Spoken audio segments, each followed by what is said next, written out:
बहुत सालों पहले मंगलपुर नाम का एक गांव था। उस गांव के लोग कई तरह के व्यापार और खेती करके अपना गुजारा करते थे। सभी लोग एक दूसरे की मदद करते थे और खुशी से रहते थे। अपने नाम की तरह ही वो गांव मंगलमय था। लेकिन मंगलपुर गांव के बाहर एक घना जंगल था। एक दिन उस जंगल में एक बूढ़ी डायन आई।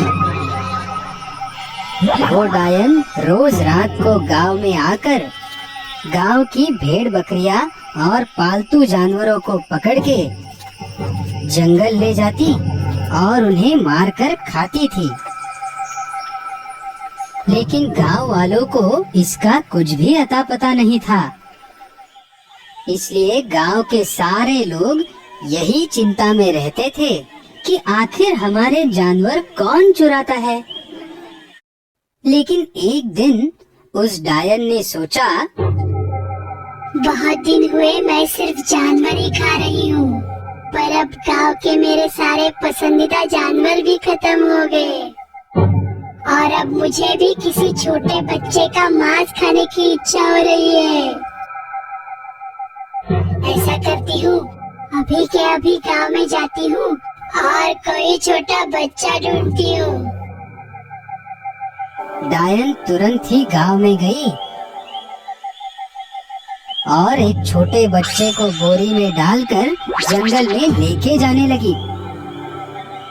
लेकिन तभी शिरपा नाम का एक लकड़हारा जंगल में लकड़ियां तोड़ रहा था।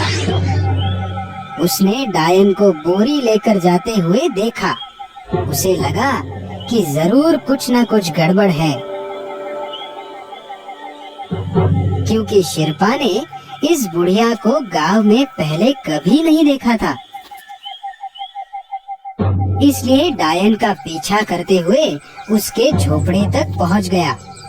अब डायन अंदर क्या क्या कर रही है ये देखने के लिए चोरी छुपे झोपड़े के खिड़की से शिरपा झांक रहा था। इतने दिनों से छोटे बच्चे का मांस खाने की मेरी ख्वाहिश आज जाकर पूरी होने वाली है। मैं जल्द से जल्द अब इसे मजे लेकर खाऊंगी। डायन ने अपनी ही खुशी की धुन में गलती से झोपड़े का दरवाजा थोड़ा खुला ही छोड़ दिया था। शिरपा ने उसके बाद एक तरकीब लड़ाई। उसने डायन के झोपड़े के दरवाजे पर दस्तक देते हुए पूछा, कोई है घर में? कौन है? मैं एक लकड़हारा हूँ बुढ़िया, थोड़ा पानी मिलेगा पीने को। दरवाजे पर दस्तक सुनते ही डायन गड़बड़ा गई। डायन ने सोचा इसे जल्दी से पानी देके यहाँ से भेज देना ही ठीक होगा और मुझे कोई छोटा बच्चा खाते हुए देख भी नहीं पाएगा। दस्तक देने के बाद अब डायन अंदर क्या कर रही है ये सब भी शिरपा ने बड़ी चालाकी से दरवाजे के दहलीज से झांक कर चोरी चोरी देख लिया। डायन ने झट से अपनी बोरी छुपाई और डायन दरवाजे पर आके बोली, हाँ बाबा, देती हूँ पानी, थोड़ी देर रुको, मैं कुएं से अभी पानी लेके आती हूँ। डायन के जाते ही शिरपा ने बच्चे को बोरी से कैसे तैसे बाहर निकाला और बच्चे को घर भागने को कहा। बेचारा बच्चा भी डायन से बहुत घबराया हुआ था। वो तुरंत ही अपनी घर की ओर दौड़ा। उसके बाद शिरपा ने कुछ सामान भरकर वो बोरी पहले जैसे ही छुपा दी।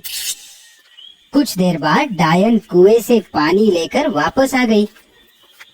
शिरपा ने डायन से कहा, अरे बुढ़िया, आप जंगल में अकेले रहते हो, आपको डर नहीं लगता? इस पे डायन हंसकर बोली, डर और मुझे तुम्हें बताती हूँ, असल में मैं एक चुड़ैल हूँ। मुझे छोटे बच्चों का मांस खाने में बहुत पसंद है। वह बोरी देख रहे हो? उसमें मैंने आज ही भगाया हुआ एक बच्चा छिपा के रखा है। ऐसा क्या? लेकिन आप गांव की तरफ अकेले जाते हो, आपको डर नहीं लगता? गांव वालों ने आपको देखा और पकड़ के मारा तो?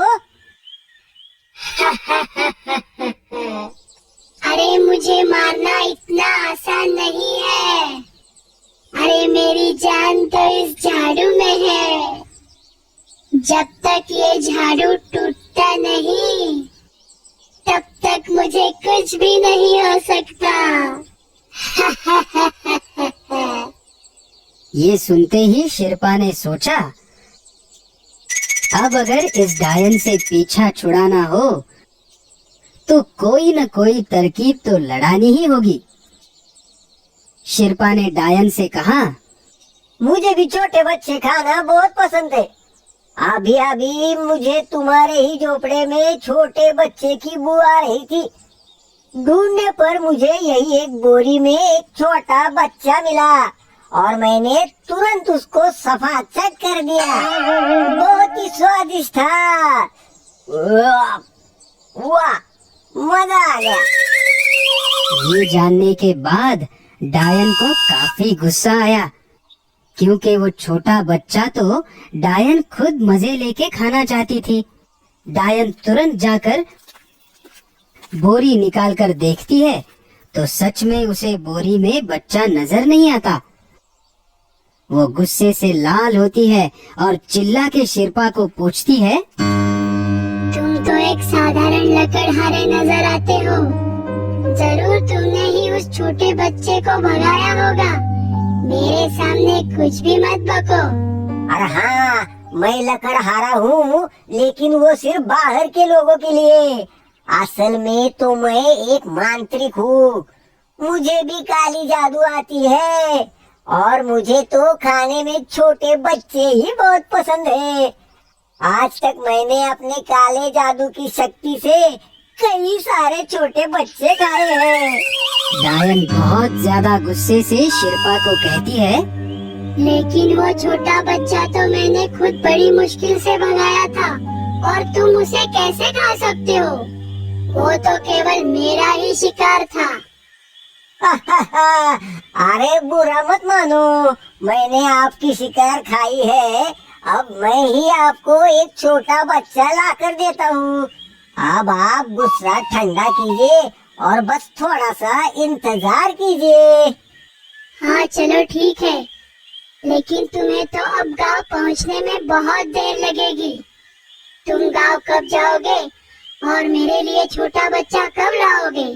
क्यों न हम ऐसा करें कि हम दोनों मिलकर इस झाड़ू पर सवार होकर तुरंत ही गांव के सीमा पर जाएं। हाँ हाँ बिल्कुल, क्यों नहीं। चलो चलो जल्दी चलो।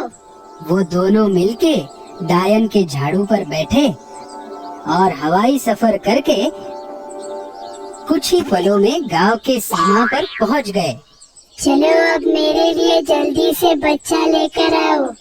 तब तक मैं यहीं बैठ के तुम्हारा इंतजार करती हूँ।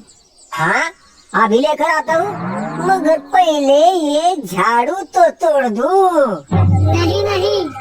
शेरपा ने झट से उस बूढ़ी डायन का झाड़ू तोड़ दिया।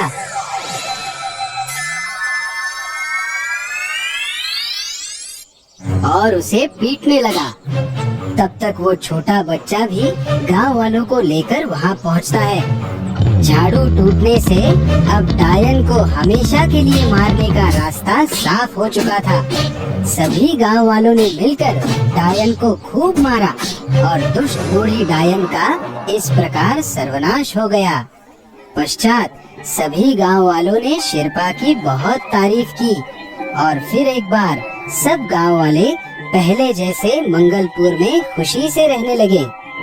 तात्पर्य, कितना भी ताकतवर दुश्मन या संकट क्यों न हो, हम उस संकट पे संयम रखकर और कोई न कोई तरकीब लड़ाकर मार्ग अवश्य निकाल सकते हैं।